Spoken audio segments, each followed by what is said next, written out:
ಎಲ್ರಿಗೂ ನಮಸ್ಕಾರ. ನೀವು ನೋಡ್ತಾ ಇದ್ದೀರಾ ಟಿವಿ ವಿಕ್ರಮ. ನಾನು ಮುಮ್ತಾಜ್ ಅಬ್ದುಲ್ ನೆಲ್ಲೆಡ್ಕ. ವೀಕ್ಷಕರೇ, India versus England test match ಆಗ್ತಾ ಇದೆ. ಬಹಳ ಇಂಟ್ರೆಸ್ಟಿಂಗ್ ಆಗಿದೆ ಮ್ಯಾಚು. ಎರಡು ತಂಡಗಳು ಕೂಡ ಫೈಟ್ ಕೊಡ್ತಾನೆ ಇದ್ದಾವೆ. ಇದರ ಜೊತೆಗೆ ಇನ್ನೊಂದು ಟೆಸ್ಟ್ ಸೀರೀಸ್ ಕೂಡ ಆಗ್ತಾ ಇದೆ. ಯಾರಾದರೂ ಗಮನಿಸಿದ್ದೀರಾ? Australia versus West Indies match. ಎರಡೂ ಕ್ರಿಕೆಟ್ ಮ್ಯಾಚೇ, ಟೆಸ್ಟ್ ಕ್ರಿಕೆಟೇ. ಆದರೆ ಇದಕ್ಕಿರುವಂಥ ಆಡಿಯನ್ಸ್ ಅದಕ್ಕಿಲ್ಲ. ಯಾಕೆ? ಸ್ವತಃ ಮ್ಯಾಚನ್ನು ವೆಸ್ಟ್ ಇಂಡೀಸ್ ಮಂದಿ ಕೂಡ ನೋಡ್ತಾ ಇಲ್ಲ. ಆಸ್ಟ್ರೇಲಿಯಾ ಫ್ಯಾನ್ಸ್ ಕೂಡ ಅದನ್ನು ನೋಡ್ತಾ ಇಲ್ವೇನೋ ಗೊತ್ತಿಲ್ಲ. ಯಾಕೆ? ರೀಸನ್ ಏನಿರಬಹುದು?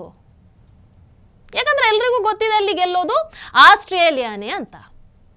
ಅಂದರೆ ಒನ್ ಸೈಡೆಡ್ ಮ್ಯಾಚ್ ಆಗಿಬಿಟ್ರೆ ಅಲ್ಲಿ ಆಟದಲ್ಲಿ ನೋಡಬೇಕು ಅಂತ ಅನಿಸುವಂಥದ್ದು ಏನು ಉಳಿದಿರಲ್ಲ.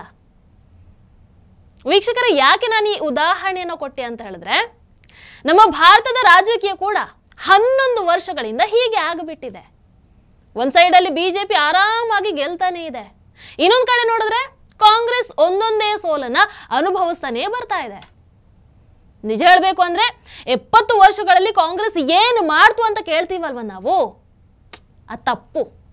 ನಾವು ಕೇಳಬೇಕಾಗಿರುವಂಥದ್ದು ಆ ಪ್ರಶ್ನೆನಲ್ಲ, ಬದಲಾಗಿ ನಾವು ಕೇಳಬೇಕು 11 ವರ್ಷದಲ್ಲಿ ಕಾಂಗ್ರೆಸ್ ವಿರೋಧ ಪಕ್ಷವಾಗಿ ಏನು ಮಾಡಿದೆ ಅಂತ. ಮುಂದಿನ ಪ್ರಧಾನಿ ಆಗಬೇಕು ಅಂತ ಕನಸನ್ನ ಕಾಣ್ತಾ ಇರುವಂತಹ ರಾಹುಲ್ ಗಾಂಧಿ 11 ವರ್ಷದಲ್ಲಿ ಏನನ್ನ ಸಾಧಿಸಿದ್ದಾರೆ ಅನ್ನುವಂಥದ್ದನ್ನು ನಾವು ಪ್ರಶ್ನೆ ಮಾಡಬೇಕು. ನಿಜವಾಗ್ಲೂ ಇದೊಂದು ಬಹಳ ಅದ್ಭುತವಾದಂತಹ ಟಾಪಿಕ್. ಇದರ ಬಗ್ಗೆ ವಿಶ್ವವಾಣಿ ಪತ್ರಿಕೆಯಲ್ಲಿ ಪ್ರಕಾಶ್ ಶೇಷರಾಘವಾಚಾರ್ ಅವರೊಂದು ಆರ್ಟಿಕಲ್ ಅನ್ನು ಬರೆದಿದ್ದಾರೆ. ಸೊ ಅದನ್ನೇ ಇಟ್ಕೊಂಡು ಮಾತಾಡ್ತಾ ಹೋಗ್ತೀನಿ. ವೀಕ್ಷಕರೇ, ನೀವು ಅಬ್ಸರ್ವ್ ಮಾಡಿದೀರಾ? 11 ವರ್ಷ ಆಯಿತು ಮೋದಿಜಿಯವರು ಆಡಳಿತಕ್ಕೆ ಬಂದು.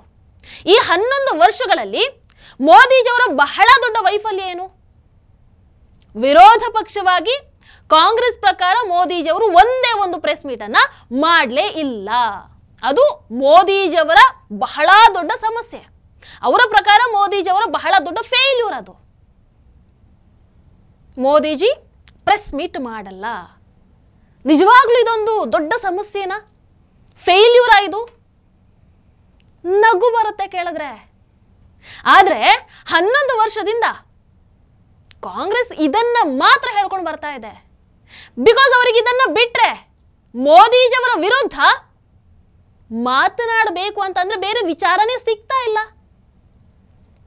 ನನ್ನ ಪ್ರಕಾರ ವೋಟ್ ಹಾಕಿದಂಥವ್ರು ಕೇವಲ ಆಡಳಿತವನ್ನು ನಡೆಸ್ತಾ ಇರುವಂತಹ ಆ ಸರ್ಕಾರದ ಸಮಸ್ಯೆಯನ್ನ ಅಥವಾ ಅವರ ತಪ್ಪನ್ನು ಹುಡುಕೋದಲ್ಲ, ಅದರ ಜೊತೆಗೆ ವಿರೋಧ ಪಕ್ಷದ ವೈಫಲ್ಯವನ್ನ ಕೂಡ ಹುಡುಕಬೇಕು. 11 ವರ್ಷದಲ್ಲಿ ಇವರಿಗೆ ಮೋದಿಜಿ ಪ್ರೆಸ್ ಮೀಟ್ ಮಾಡದೇ ಇರೋದೇ ದೊಡ್ಡ ಫೇಲ್ಯೂರ್ ಅಂತ ಕಾಣಿಸ್ತಾ ಇದೆ ಅಂತ ಹೇಳಿದ್ರೆ, ನಿಜವಾಗ್ಲೂ ವಿರೋಧ ಪಕ್ಷ ಫೇಲ್ ಆಗಿದೆ ಅಂತ ಅರ್ಥ. ವೀಕ್ಷಕರೇ, ಸೋನಿಯಾ ಗಾಂಧಿ ಅವರಿಗೆ ಮಗನನ್ನ ಪ್ರಧಾನಿ ಕುರ್ಚಿಯಲ್ಲಿ ಕೂರಿಸಬೇಕು ಅಂತ ಬಹಳ ದೊಡ್ಡ ಆಸೆ. ತಾಯಿ ಅಲ್ವಾ, ಅಫ್ಕೋರ್ಸ್ ಆಸೆ ಇದ್ದೇ ಇರುತ್ತೆ. ಆದ್ರೆ ಎಲ್ಲ ಸಲ ಲಕ್ಕಿಂದಾನೇ ನಡಿಬೇಕು ಅಂತ ಹೇಳಿದ್ರೆ ಹೇಗೆ? ಒಂದು ಸ್ವಲ್ಪ ಪ್ರಯತ್ನ ಕೂಡ ಬೇಕಾಗತ್ತಲ್ವಾ? 2009ರಲ್ಲಿ ರಾಹುಲ್ ಗಾಂಧಿ ಅವರಿಗೆ ಒಂದು ಒಳ್ಳೆ ಅವಕಾಶ ಇತ್ತು. ಮನಮೋಹನ್ ಸಿಂಗ್ ಪ್ರಧಾನಿ ಆದಾಗ ರಾಹುಲ್ ಗಾಂಧಿ ಕೇಂದ್ರ ಸರ್ಕಾರದಲ್ಲಿ ಸಚಿವರಾಗಿ ಕೆಲಸವನ್ನ ಮಾಡಬಹುದಿತ್ತು. ಯಾಕಂದ್ರೆ ಅವರು ಆಗ ನಡೆಸ್ತಾ ಇದ್ದಂಥ ಆಡಳಿತವನ್ನ ನೋಡಿದ್ರೆ ಈಗ ಅವರಿಗೆ ಒಂದು ಸ್ವಲ್ಪ ಪ್ರಬುದ್ಧತೆ ಆದ್ರೂ ಬರ್ತಾ ಇತ್ತು, ಅನುಭವ ಸಿಗ್ತಾ ಇತ್ತು. ಆದ್ರೆ ರಾಹುಲ್ ಗಾಂಧಿ ನಾನಾದ್ರೆ ಡೈರೆಕ್ಟ್ ಪ್ರಧಾನಿನೇ ಆಗೋದು ಅಂತ ಸುಮ್ಮನೆ ಕೂತ್ಕೊಂಡ್ಬಿಟ್ರು. 2014ರಲ್ಲಿ ಯುಪಿಯ ಪ್ರಧಾನಿ ಅಭ್ಯರ್ಥಿಯಾಗಿ ಕೂಡ ಚುನಾವಣೆಗೆ ಬಂದು ಸೋಲ್ತಾರೆ. ಅದರ ನಂತರ ಇನ್ನೂ ಅವಕಾಶ ಇತ್ತು. ಲೋಕಸಭೆಯ ಕಾಂಗ್ರೆಸ್ ಸಂಸದೀಯ ಗುಂಪಿನ ನಾಯಕತ್ವವನ್ನು ವಹಿಸಿಕೊಳ್ಬಹುದಿತ್ತು ಅವರಿಗೆ. ಆದ್ರೆ ಅದನ್ನ ಮಲ್ಲಿಕಾರ್ಜುನ ಖರ್ಗೆ ಅವರಿಗೆ ಕೊಡ್ತಾರೆ. ಯಾಕೆ? ಆದ್ರೆ ನಾನು ಪ್ರಧಾನಿಯೇ ಆಗಬೇಕು ಅನ್ನುವಂತಹ ಆಸೆ. ಅದಾದ ನಂತರ ಬಿಜೆಪಿಯ ವಿರುದ್ಧ ಅಥವಾ ಮೋದಿಜಿ ಸರ್ಕಾರದ ವಿರುದ್ಧ ಕಾಂಗ್ರೆಸ್ ಮಾಡಿದಂತಹ ಆರೋಪಗಳೇನು? ಕಪ್ಪು ಹಣ, ಎಲ್ಲರ ಖಾತೆಗೆ 15 ಲಕ್ಷ ಹಾಕ್ತೀನಿ ಅಂತ ಮೋದಿಜಿ ಮಾತು ಕೊಟ್ಟಿದ್ರು, ಮಾತು ತಪ್ಪಿದ ಮೋದಿಜಿ. ಇದೇ ಡಯಲಾಗ್ಗಳನ್ನು ಹಿಡ್ಕೊಂಡು ಸುಮಾರು 11 ವರ್ಷ ಹಾಗೆಯೇ ಬಂದ್ರು. ಆದರೆ ಆ ಆರೋಪವನ್ನು ಸಮರ್ಥಿಸಿಕೊಳ್ಳೋದಕ್ಕೆ ಯಾವುದಾದ್ರೂ ದಾಖಲೆ ಇದೆಯಾ ಇವರ ಹತ್ರ? ಇಲ್ಲ. ಇವತ್ತಿನವರೆಗೂ ಮೋದಿಜಿ 15 ಲಕ್ಷ ಎಲ್ಲರ ಅಕೌಂಟಿಗೆ ಹಾಕ್ತೀನಿ ಅಂತ ಹೇಳಿದಕ್ಕೆ ಇವರಿಂದ ಪ್ರೂಫ್ ಕೊಡೋದಕ್ಕೆ ಆಗಲೇ ಇಲ್ಲ. 50 ವರ್ಷ ಆದರೂ ಯೂತ್ ಲೀಡರ್, ಏನು ಯೂತ್ ಲೀಡರ್ ಅಂತ ಹೇಳ್ಕೊಳ್ಳುವಂತಹ ರಾಹುಲ್ ಗಾಂಧಿ ಅವರು ನಿರುದ್ಯೋಗದ ಬಗ್ಗೆ ಮಾತನಾಡ್ತಾರೆ, ಆ ಸಮಸ್ಯೆ ಬಗ್ಗೆ ಅಳಲನ್ನು ತೋಡ್ಕೊಳ್ತಾರೆ. ಆದರೆ 11 ವರ್ಷದಲ್ಲಿ ಒಂದು ಬಾರಿ ಕೂಡ ರಾಹುಲ್ ಗಾಂಧಿ ಅವರಾಗ್ಲಿ ಮಲ್ಲಿಕಾರ್ಜುನ ಖರ್ಗೆ ಅವರಾಗ್ಲಿ ನಿರುದ್ಯೋಗಿಗಳ ಪರವಾಗಿ ಬೀದಿಗೆ ಇಳಿದು ಹೋರಾಟವನ್ನ ಮಾಡಲಿಲ್ಲ. ಮೊನ್ನೆನೋ ಉದ್ಯೋಗ ಮೇಳ ಅಂತ ಮಾಡಿದ್ರಪ್ಪ, ಒಬ್ರಿಗೂ ಉದ್ಯೋಗ ಅಂತೂ ಸಿಗ್ಲಿಲ್ಲ. ಇನ್ನು ಬೆಲೆ ಏರಿಕೆ ಬಗ್ಗೆ ಮಾತಾಡ್ತಾರೆ, ಆದ್ರೆ ಅದಕ್ಕೆ ಸರಿಯಾದಂತಹ ದಾಖಲೆಯನ್ನು ಕೊಟ್ರೆ ಪಾಪ ಇವ್ರ ಹತ್ರ ಉತ್ತರನೇ ಇಲ್ಲ, ಮಾತೇ ಬರಲ್ಲ. 2015ರಲ್ಲಿ ಮೋದಿಜಿ ಸರ್ಕಾರ ರಫೇಲ್ ಜೆಟ್ ಫೈಟರ್ ಖರೀದಿಸೋದಕ್ಕೆ ಫ್ರೆಂಚ್ ಸರ್ಕಾರದ ಜೊತೆಗೆ ಒಪ್ಪಂದವನ್ನ ಮಾಡಿಕೊಳ್ಳುತ್ತೆ. ಆಗ ಇದೇ ರಾಹುಲ್ ಗಾಂಧಿ ಅವರು ರಫೇಲ್ ಖರೀದಿಯಲ್ಲಿ ಬಹುದೊಡ್ಡ ಭ್ರಷ್ಟಾಚಾರ ಆಗಿಬಿಟ್ಟಿದೆ ಅಂತ ಬಹಳ ದೊಡ್ಡ ಆರೋಪ ಮಾಡ್ತಾರೆ. ಚೌಕಿದಾರ್ ಚೋರ್ ಹೇ ಅಂತ ಹೇಳ್ತಾರೆ, ಆರೋಪವನ್ನ ಮಾಡಿಬಿಡ್ತಾರೆ. ಕೊನೆಗೆ ಕೋರ್ಟಲ್ಲಿ ಹೋಗಿ ಸಾರಿ ತಪ್ಪಾಯಿತು ಅಂತ ಕ್ಷಮೆಯನ್ನ ಕೇಳುವಂತಹ ಪರಿಸ್ಥಿತಿ ನಿರ್ಮಾಣ ಆಗತ್ತೆ. ಇವತ್ತು ನೋಡಿ ಅದೇ ರಫೇಲ್ ಆಪರೇಷನ್ ಸಿಂಧೂರದ ಸಮಯದಲ್ಲಿ ತನ್ನ ಪವರ್ ಏನು ಅಂತ ತೋರಿಸ್ಕೊಟ್ಟಿದೆ.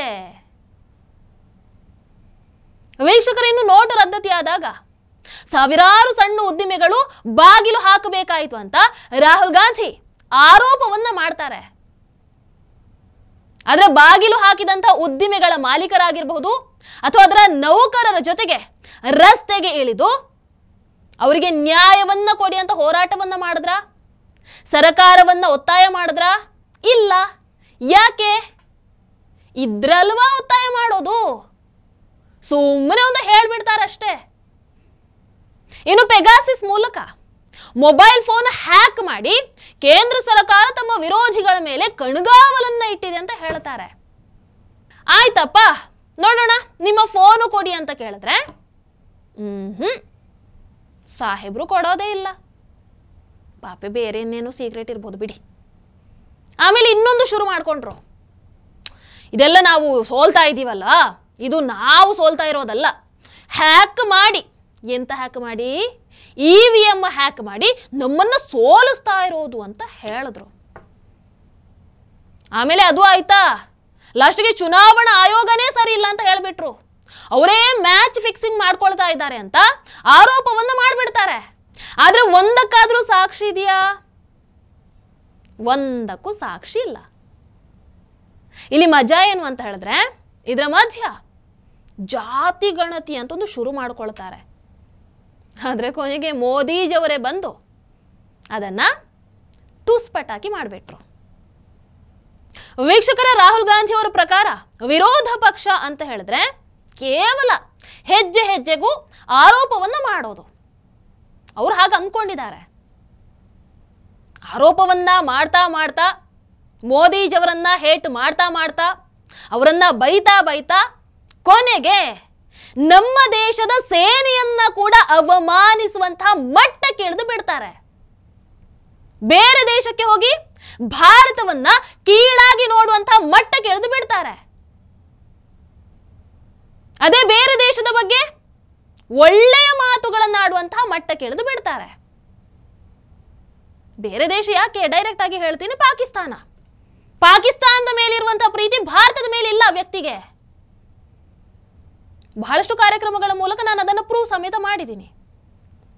ಇಷ್ಟರ ಮೇಲೆ ಈ ವ್ಯಕ್ತಿ ಪ್ರಧಾನಿಯಾಗುವಂತಹ ಕನಸನ್ನ ಕಾಣೋದ್ರಲ್ಲಿ ಏನಾದ್ರೂ ಅರ್ಥ ಇದೆಯಾ? ನೀವೇ ಹೇಳಿ.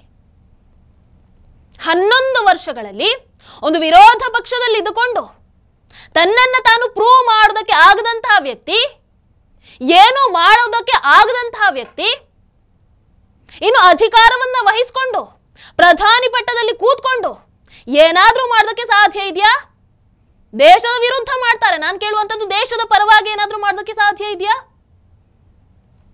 ಖಂಡಿತವಾಗ್ಲೂ ಇಲ್ಲ. ನಿಮಗೇನು ಅನ್ನಿಸುತ್ತೆ ದಯವಿಟ್ಟು ಕಾಮೆಂಟ್ ಮೂಲಕ ತಿಳಿಸಿ. ಹಾಗೆ ವಿಡಿಯೋ ನಿಮಗೆ ಇಷ್ಟ ಆದಲ್ಲಿ ಲೈಕ್ ಮಾಡಿ, ಶೇರ್ ಮಾಡಿ. ನಮಸ್ಕಾರ. ಟಿವಿ ವಿಕ್ರಮ, ದೇಶ ನಿಮ್ಮ ಕೈಯಲ್ಲಿ. ಈ ಕಾರ್ಯಕ್ರಮ ನಿಮಗೆ ಇಷ್ಟ ಆಗಿದ್ದಲ್ಲಿ ಲೈಕ್, ಶೇರ್ ಹಾಗೂ ಕಮೆಂಟ್ ಮಾಡಿ. ಟಿವಿ ವಿಕ್ರಮದ ಕಾರ್ಯಕ್ರಮಗಳನ್ನು ನಿರಂತರವಾಗಿ ವೀಕ್ಷಿಸಲು ಸಬ್ಸ್ಕ್ರೈಬ್ ಮಾಡಿ, ಬೆಲ್ ಐಕನ್ ಒತ್ತಿ.